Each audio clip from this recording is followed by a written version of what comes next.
अस्सलाम वालेकुम, कैसे हैं आप लोग। मेरा नाम है हसन नवाज। जैसा कि हमने एजुकेटेड टेस्ट की प्रिपरेशन के हवाले से प्लेटफॉर्म स्टार्ट किया हुआ था, तो बहुत ही यूनिक डाटा आप लोगों के साथ शेयर कर रहा हूँ, सिलेक्टिव डाटा। और ये बाकी जो प्रिपरेशन करवा रहे हैं डिफरेंट चैनल के ऊपर, मेरी कोशिश है कि चीज़ों को थोड़ा एजुकेटर के हवाले से जिस तरह जो है चीज़ों को शॉर्ट करके आप लोगों के साथ शेयर किया जाए, ना कि इधर उधर बातें करके और टाइम वेस्ट किया जाए, वीडियो को लेंथी किया जाए। कोशिश होती है वीडियो छोटी से छोटी बने और इफेक्टिव डाटा आप लोगों के साथ ही शेयर करूँ। तो आज हमने बेसिकली स्टार्ट करना है, बेसिकली स्टार्ट से ही करना है फर्स्ट ईयर फिजिक्स का। तो हमारा फर्स्ट ऑफ ऑल टॉपिक आ जाता है फिजिक्स। फिजिक्स क्या होता है बेसिकली, तो मैं आपको बताता हूँ फिजिक्स क्या होता है।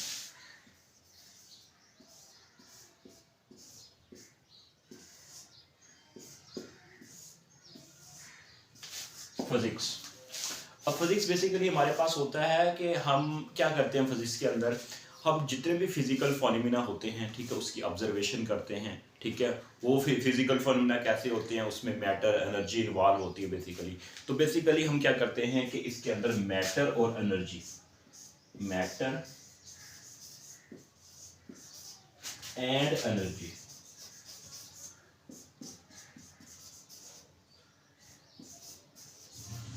एनर्जी, ठीक है। तो फिजिक्स के अंदर हम मैटर और एनर्जी की स्टडी करते हैं। बेसिकली मैटर क्या है, मैटर के अंदर आ जाता है हमारे पास लिक्विड, सॉलिड, गैस। ठीक है, अब ये मैटर है बेसिकली। अब लिक्विड की नेचर को देखेंगे, लिक्विड क्या है, सॉलिड क्या है, गैस क्या है, इसकी हर लिहाज से प्रॉपर्टीज को डिस्कस करते हैं। उसके बाद एनर्जी, वेरी इंपॉर्टेंट। हमारी इस यूनिवर्स के अंदर एनर्जी का कंसेप्ट है, बेसिकली एनर्जी की भी स्टडी करते हैं। बेसिकली एनर्जी क्या चीज है, तो एनर्जी को देखेंगे कि एनर्जी क्या चीज है। ठीक है, ability of a body,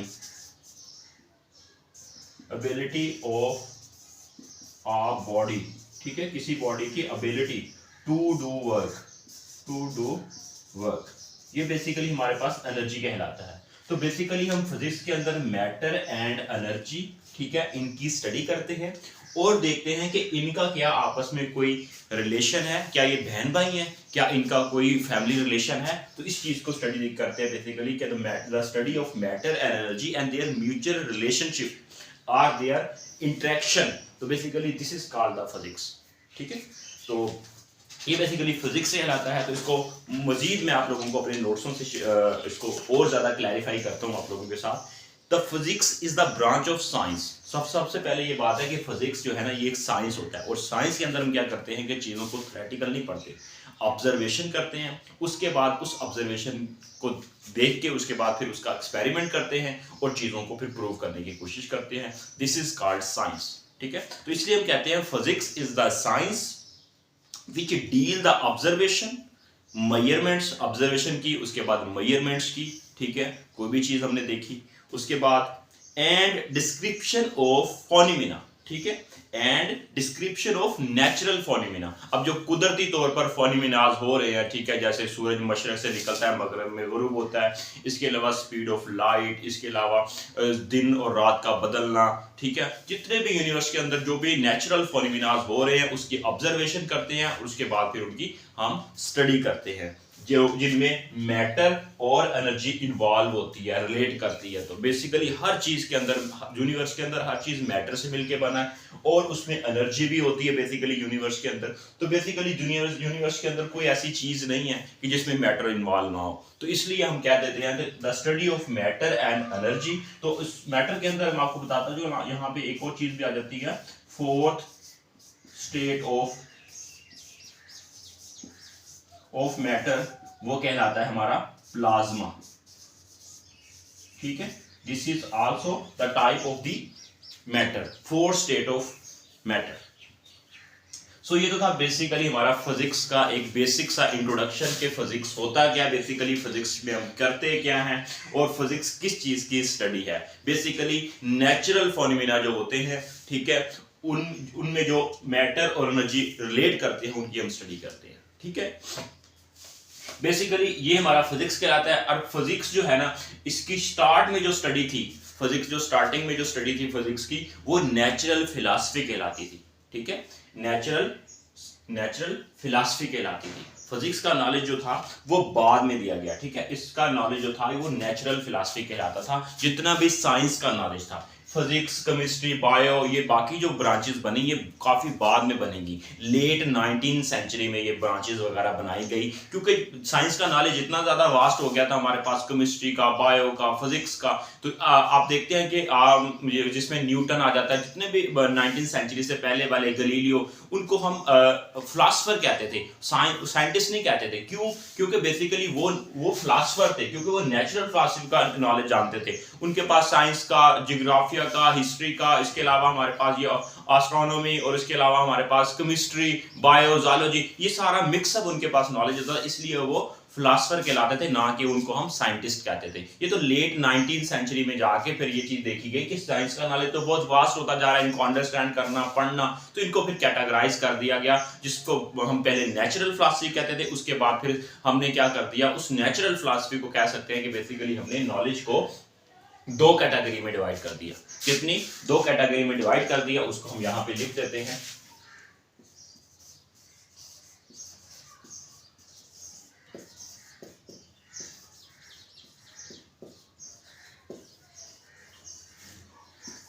natural philosophy. अब नेचुरल फिलॉसफी बेसिकली हमारे पास ये क्या था? नेचुरल फिलॉसफी हमारे पास ये वास्ट जो नॉलेज हमने गेन किया था, ठीक है, गलीलियो से लेकर उससे पहले के जो फिलासफर थे, उसके बाद आइंस्टाइन आया, उसके बाद न्यूटन आया, न्यूटन के बाद काफी साइंटिस्ट गुजरे।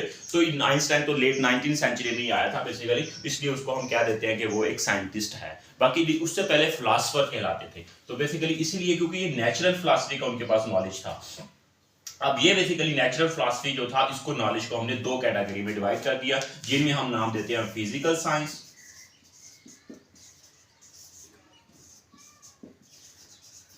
physical science, and second one is biological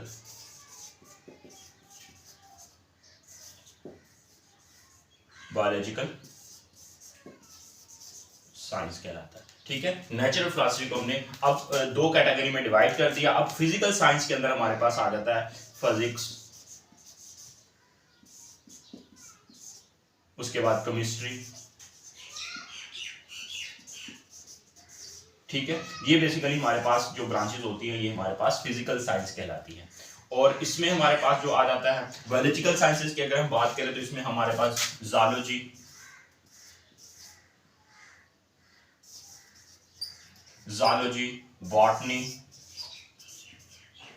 botany आ जाता है।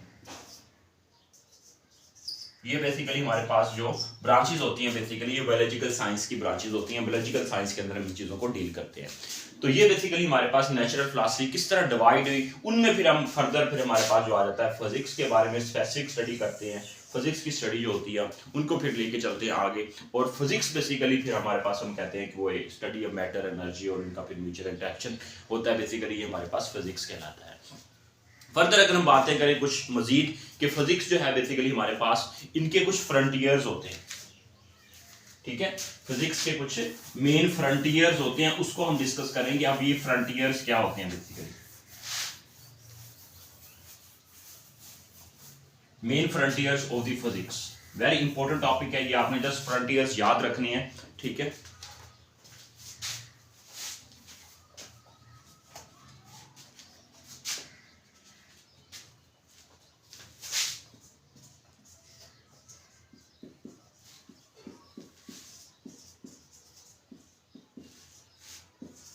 Main frontiers of physics, number 1 आ जाता है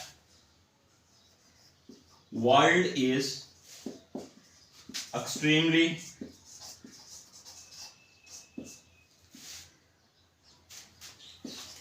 large. World is extremely large. This is one frontiers of the science, ठीक है, मेन फ्रंटियर्स ऑफ दी, ठीक है। और उसके बाद आ जाता है हमारे पास second one is world is extremely small, this is also the frontiers. And third one is world is middle sized, ठीक है।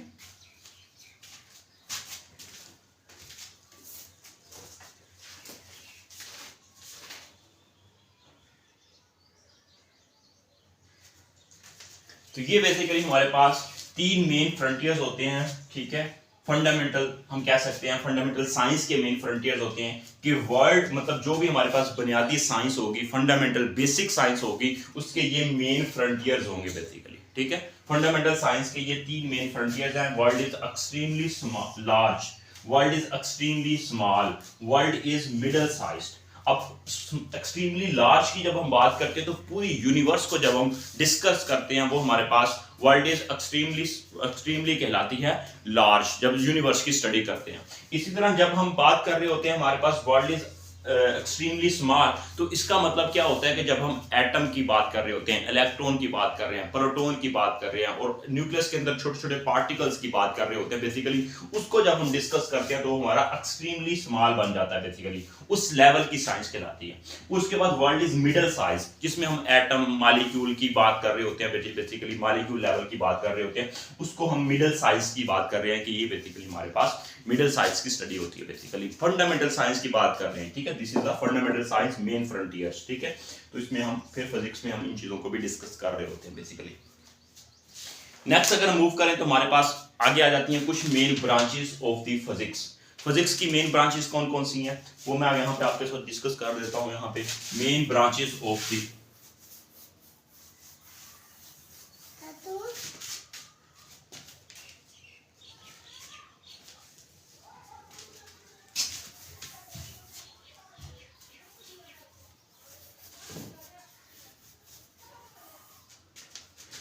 अब हम डिस्कस करेंगे main branches of the physics.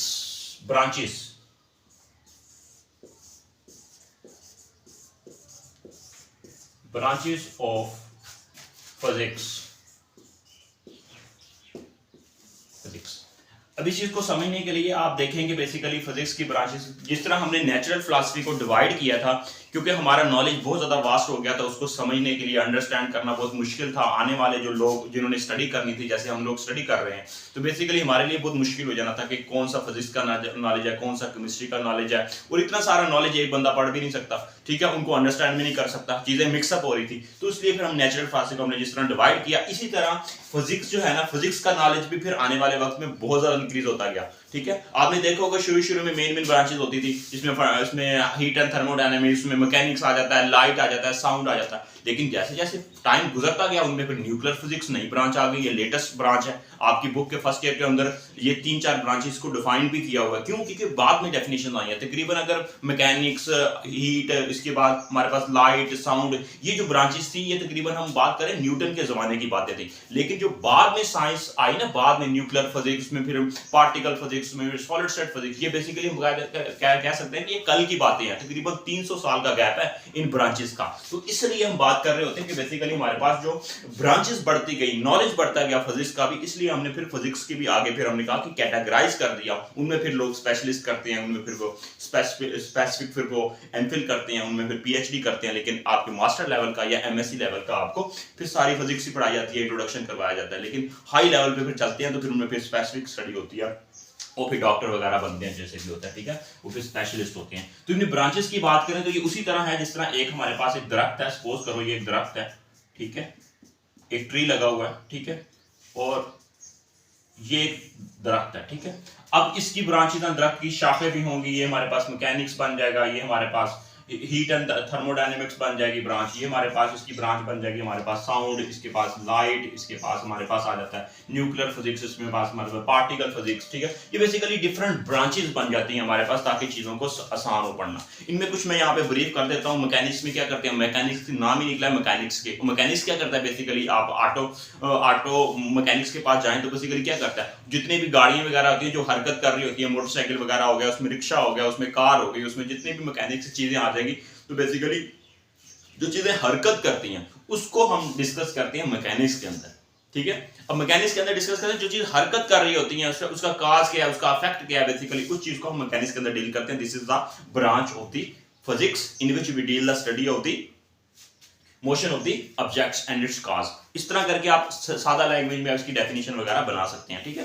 Heat thermodynamics में हम हीट की स्टडी करेंगे, हीट क्या है, किस तरह एक बॉडी से दूसरी बॉडी में ट्रांसफर होती है, हीट के मोड्स क्या है बेसिकली, किस तरह उसमें फिर हीट से रिलेटेड ब्रांचेस में एंट्रोपी आ जाता है, उसमें फिर हमारे पास इंटरनल एनर्जी, हीट से रिलेटेड लॉज बनाए, first law, second law, third law, fourth law भी आ गया, उसके बाद फिर हमने देखा जीरोथ लॉ भी होता है बेसिकली। ये बेसिकली सारी ब्रांचेस हम डिस्कस कर रहे होते हैं बेसिकली हमारे पास हीट के अंदर। साउंड के अंदर आवाज क्या है, मेरी आवाज आप तक कैसे जा रही है बेसिकली, आवाज जो है कौन सी इसमें बेसिकली कौन सा मीडियम रोल प्ले करता है आवाज ट्रांसफर करने के लिए, क्या एक मैकेनिकल वेव्स है, इलेक्ट्रोमैग्नेटिक वेव्स है, इस तरह बेसिकली हमारे पास आवाज से रिलेटेड इससे इसके फिजिकल एस्पेक्ट्स को हम बेसिकली डिस्कस कर रहे होते हैं आवाज की। इस तरह पार्टिकल फिजिक्स, न्यूक्लियस क्या है, न्यूक्लियस के अंदर न्यूक्लियस होता है, एटम क्या है, एटम के अंदर न्यूक्लियस होता है, न्यूक्लियस के अंदर basically proton, electron, proton, neutrons और म्यून्स, बाकी जो एक्सचेंज हो रहे हैं पार्टिकल, किस तरह न्यूट्रॉन एक पार्टिकल से दूसरे पार्टिकल में प्रोटॉन में जाता है, उस तरह एक बीटाट्रॉन बेसिकली वहां से वो ट्रांसफर होता है, और न्यूट्रॉन वगैरह जो बेसिकली सारा न्यूक्लियस के अंदर जो ब्रांचेस, उसके अंदर जो छोटे छोटे पार्टिकल्स वगैरह होते हैं उनकी हम स्टडी करते हैं न्यूक्लियर फिजिक्स के अंदर। इस तरह हर फिजिक्स की हर ब्रांच जो है ना उसका एक अलग उसका एक स्कोप है, अलग एक ब्रांच है, अलग एक सड़क है, उसके ऊपर चलते हैं तो उसकी फिर स्टडी वगैरह की जाती है। तो बेसिकली ये सारी ब्रांचेस ऑफ फिजिक्स इस तरह हम डील करते हैं, बहुत सिंपल है, कोई मुश्किल बात नहीं है, जो ब्रांच का नाम है वही उसकी स्टडी करते हैं, बस कोई मुश्किल बात नहीं है इसके अंदर। तो उसके बाद फिर हमारे पास कुछ चीजें आ जाती हैं। हमारे पास फिजिकल केमिस्ट्री क्या होती है बेसिकली, फिजिकल क्वांटिटीज या फिजिकल केमिस्ट्री क्या होती है, फिजिकल केमिस्ट्री की बात करें, सॉरी फिजिकल हम बात कर रहे हैं यहाँ पर क्वांटिटीज की, फिजिकल क्वांटिटीज की बात करेंगे। यहाँ पे हम लिख लेते हैं इसको। अब फिजिकल क्वांटिटीज क्या होती हैं, बेसिक इंट्रोडक्शन है ताकि आप लोगों की एक अंडरस्टैंडिंग डेवलप हो जाए कि चीजें आपको आगे फिर समझना आसान हो जाए, ठीक।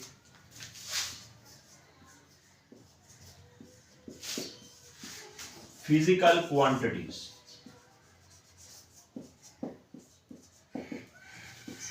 फिजिकल क्वांटिटीज क्या होती हैं?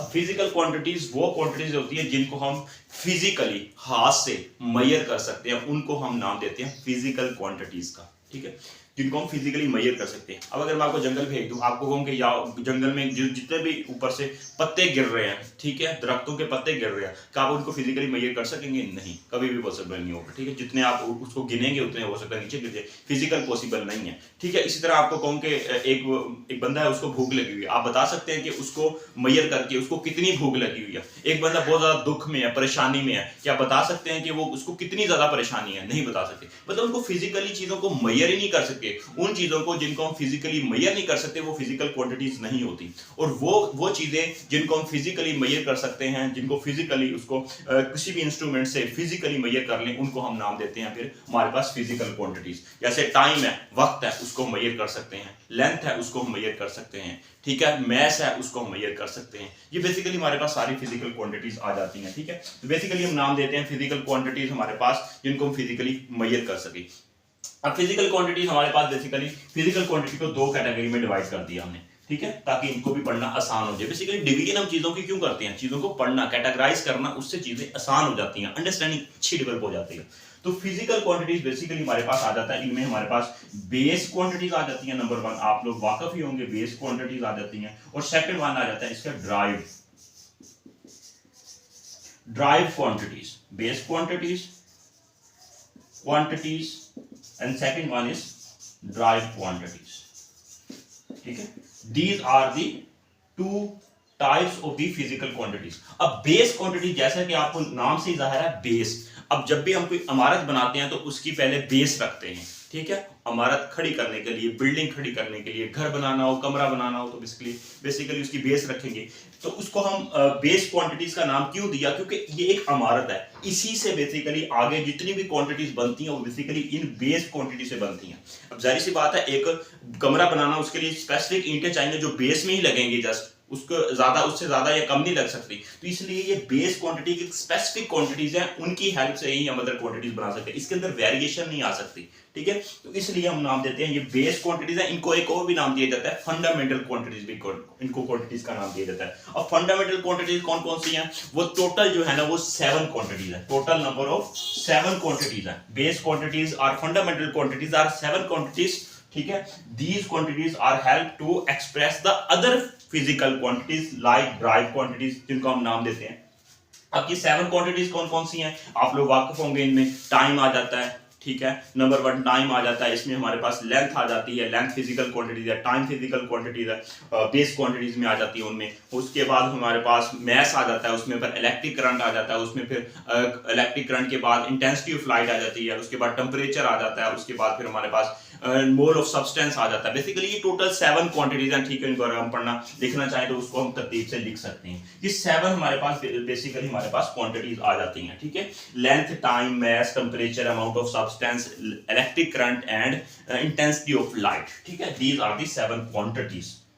अब इन 7 क्वांटिटीज को हम यूज करके, इस्तेमाल करके ड्राइव क्वांटिटीज बनाते हैं बेसिकली, इनको ड्राइव क्वांटिटी। अब ड्राइव क्वांटिटीज की जो मिकदार अगर मैं बात करूं तो ड्राइव क्वांटिटीज इनफिनिटी होंगी, इसकी कोई हद नहीं है। बेसिकली इन 7 को मिला के हमने ड्राइव बनानी है। इसकी एग्जांपल मैं देखूं, अगर मैं वेलोसिटी की बात करता हूं, वेलोसिटी। अब वेलोसिटी जो होती है ना बेसिकली, इसका अगर मैं फार्मूला लिखूं तो ये v/t होता है, ठीक है। सॉरी, वेलोसिटी होता है d/t, displacement, rate of change of displacement is called velocity. अब इसको मैं डिस्प्लेसमेंट को मीटर में मेजर करते हैं और टाइम को सेकंड में, तो ये आ जाएगा मीटर पर second is the velocity. Velocity the drive quantity. So because यहां पे क्यों कहते हैं, क्योंकि यहां पे देखो मीटर भी आ गया और सेकंड भी आ गया, और मीटर और सेकंड तो दोनों बेस में आ जाती है हमारे पास, इसलिए ये दो बेस क्वांटिटी को इस्तेमाल करके हमने ड्राइव क्वांटिटीज यहां पे बेसिकली बनाई। यहां पे देखो मीटर और सेकंड, ये दोनों बेसिकली फार्मूले में भी देखें तो ये बेस क्वांटिटी था। बेस क्वांटिटी की हेल्प से हमने ड्राइव क्वांटिटीज बेसिकली यहां पे बनाई, इसलिए हम नाम देते हैं basically these are the drive quantity that are expressed with the help of the base quantities, ठीक है। अब जिस तरह हमारे पास, अब हम नेक्स्ट बात कर रहे होते हैं बेसिकली कि जिस तरह हमारे पास base quantities and derived quantities है, इसी तरह बेसिकली इनके फिर आगे यूनिट्स भी हैं। अब बेस क्वांटिटीज हमने कहा मैस, मैस का यूनिट हम मीटर में मेजर करेंगे, डेफिनेटली मैस होगा, सॉरी मैस को हम किस में मेजर करेंगे, डेफिनेटली उसको किलोग्राम में मेजर करेंगे। लेंथ है उसको हम मीटर में मेजर करेंगे। टाइम है, इसका यूनिट वो क्या होगा, सेकंड होगा। इस तरह इलेक्ट्रिक करंट है, उसका यूनिट एम्पियर होगा।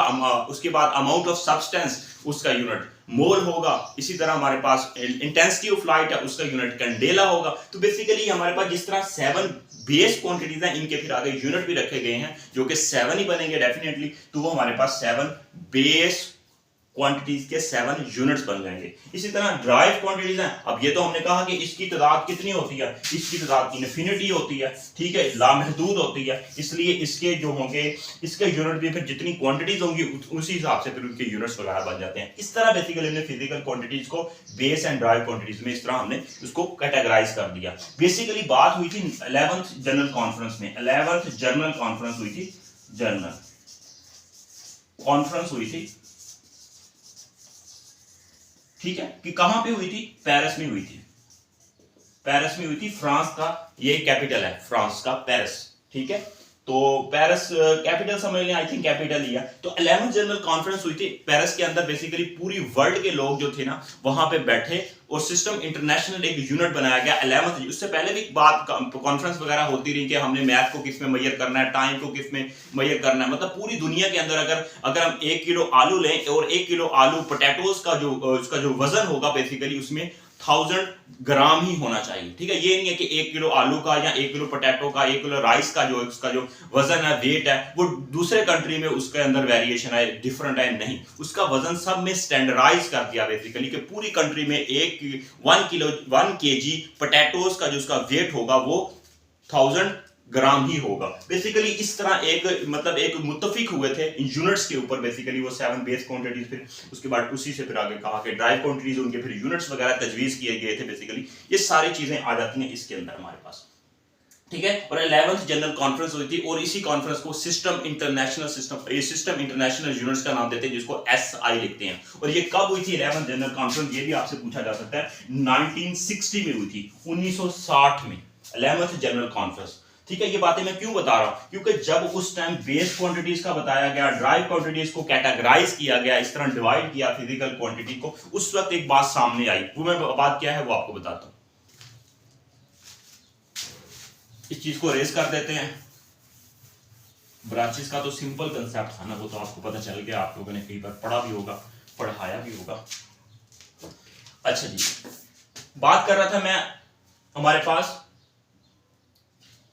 Base quantities and derived quantities. अब 11th जनरल कॉन्फ्रेंस में कुछ ऐसी क्वांटिटीज भी आई, वो ना तो बेस क्वांटिटीज में आ रही थी, ना तो ड्राई क्वांटिटीज में आ रही थी। उन क्वांटिटीज को बाद में फिर नाम दिया, वो हमारे पास था सप्लीमेंट्री यूनिट्स।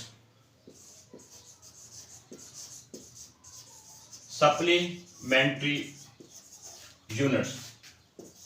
अब ये कौन से होते हैं सप्लीमेंट्री क्वांटिटीज, कौन सी होती हैं? उनमें हमारे पास दो तरह की थी, मतलब जो एंगल की बात कर रही थी, सर्कल में अगर कोई बॉडी मूव कर रही होगी उसको कैसे मेजर करेंगे, ठीक है, उसका एंगल वगैरह, उसकी मेजरमेंट वगैरह कैसे लेंगे। तो ना तो बेस क्वांटिटी थी ना तो ड्राई क्वांटिटी, बेसिकली उनको फिर अलहदा नाम दे दिया, जिसका नाम से जाहिर है सप्लीमेंट्री। ठीक है, सप्लीमेंट्री उसको यूनिट्स में डिवाइड कर दिया। उसमें आ जाता है हमारे पास रेडियन, रेडियन, उसके बाद स्टेडियन, स्टेडियन, रेडियन एंड स्टेडियन। ये हमारे पास दो हमारे पास सप्लीमेंट्री यूनिट्स थे। रेडियन को आर से डिनोट करते हैं, स्टेडियन को एस आर से डिनोट करते हैं, और रेडियन को मैं आपको बताता चलूं आर ए डी से डिनोट करते हैं। ठीक है, these are the two supplementary units, these are the two supplementary units. ठीक है, अब इसका सैंपल की बात करें तो इसका थीटा होता है, इसका ओमेगा की तरह होता है। ठीक है, ये थीटा है हमारे पास, थीटा से ये रेडियन। और ये रेडियन किस लिए यूज किया गया था? जब भी हम सर्कल की बात कर रहे हैं, प्लेन बात कर रहे हैं, 2D की बात कर रहे होते हैं, उस वक्त हमारे पास प्लेन एंगल के लिए हम रेडियन को यूज करते हैं। तो यहां पे मैं लिख देता हूं इट इज यूज फॉर, यहां पे प्लेन एंगल के लिए यूज किया जाता है। ठीक है, प्लेन के लिए यूज किया जाता है, और ये सॉलिड एंगल के लिए, सॉलिड एंगल के लिए यूज किया जाता है। ठीक है, प्लेन के लिए, ये सॉलिड एंगल के लिए हम स्टेडियन को यूज करते हैं। तो याद रखिएगा, ये बेसिकली हमारे पास एंगल है और इनकी डिमेंशंस नहीं होती, ये डिमेंशन लेस क्वांटिटीज होती हैं। ठीक है, इनकी डेफिनेटली कुछ ना कुछ डिमेंशंस निकलेगी। नेक्स्ट फिर इंशाल्लाह हम नेक्स्ट लेके चलेंगे डिमेंशन से रिलेटेड। मैं ऑलरेडी टॉपिक पे वीडियो बना चुका हूँ, किस तरह आपने डिमेंशंस निकालनी है पूरी तफसील से, बहुत इजी एंड सिंपल वे में। किस तरह आप चेक कर सकते हैं कि ये डिमेंशन किस क्वांटिटीज की है और किस क्वांटिटीज की क्या डिमेंशन है, बहुत सिंपल एंड ईजी वे में उस पर वीडियो बना चुका हूँ, उसको वीडियो को लाजमी देखिएगा। तो इंशाल्लाह नेक्स्ट हम इसी तरह चीज़ों को लेके चलेंगे। आज के लिए इतना ही था। All the best, take care, Allah Taala आप सबको कामयाब करे, इस दुआ के साथ आपसे ज़्यादा चाहता हूँ। All the best, take care.